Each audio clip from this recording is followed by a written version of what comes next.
Sir, what somebody wrote as a paper is for that somebody to answer for. I can answer for the government. Now, let me, sir, through you, remind the honourable member, I gave a very detailed statement on the disengagement and recent developments in the India-China border areas. In that statement, I highlighted that the last of the disengagement agreements had taken place which pertained to Depsang and Demchok. I also would like to convey to the honourable member, it was in the statement as well, that the understanding envisages that Indian security forces would be going to all the patrolling points in Depsang and would be going to the limit, eastward limit, which has historically been our patrolling limit in that part. We have also, the same statement made it clear that we have had some previous disengagement agreements. Those disengagement agreements also had certain provisions where both sides on a temporary basis had agreed to put certain restraints on themselves. So I think the position is very clear in that statement, and I would urge the honourable member to read that statement again. Sri Naveen Jindal.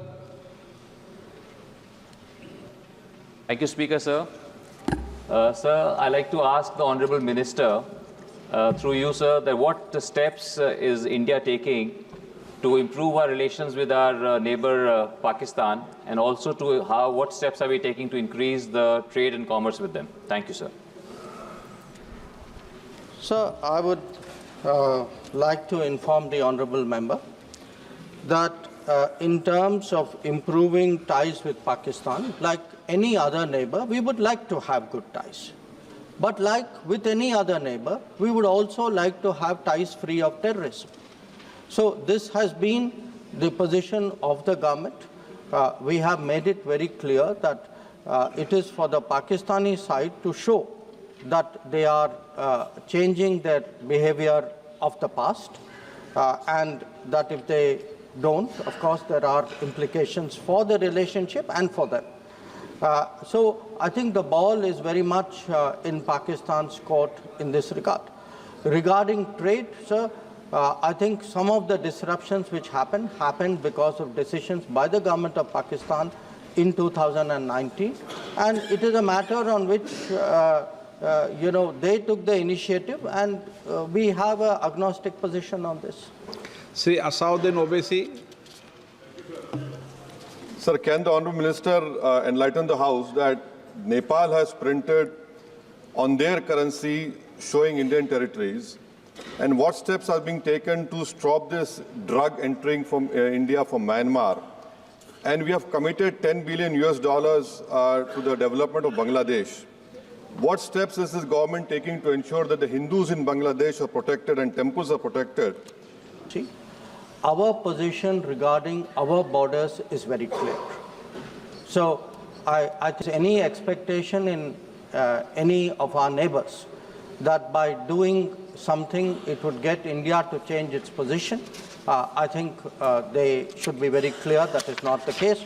I'm sure the entire House agrees with me in that regard.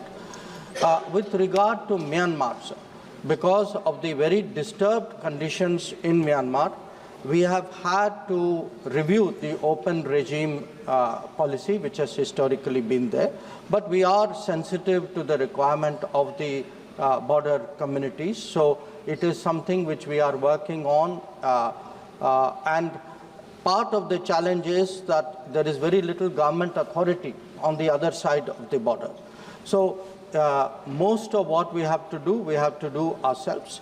But definitely there is today a much greater presence there to secure our borders and to monitor the movement of people across the borders. Regarding Bangladesh, sir, we have a good history of development projects. In fact, when we speak about neighborhood first policy, almost in every one of our neighboring countries, with the exception of Pakistan and China, We have had important development projects. That is the case with Bangladesh as well. Certainly it is our hope that with the new dispensation in Bangladesh, we will settle down to a mutually beneficial and stable relationship. With regard to the treatment of minorities in Bangladesh, it has been a source of concern. There have been multiple incidents of attacks on them. We have drawn our concern to their attention. Recently, Foreign Secretary visited Dhaka. This subject came up during his meeting. And it is our expectation that in its own interest,